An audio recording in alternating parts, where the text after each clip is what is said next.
সৎ মানুষ কখনো তেলবাজ হয় না, আর যে তেলবাজ সে কখনো সৎ মানুষ নয়।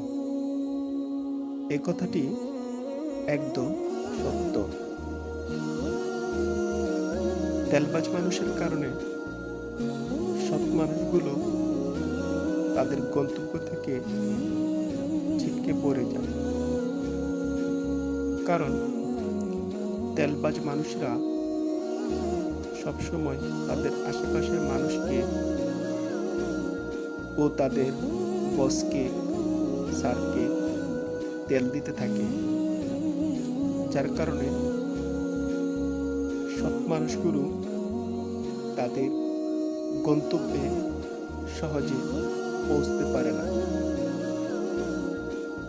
তাই এই তেলবাজ মানুষদেরকে চিনতে হবে এবং তাদেরকে এড়িয়ে চলতে হবে।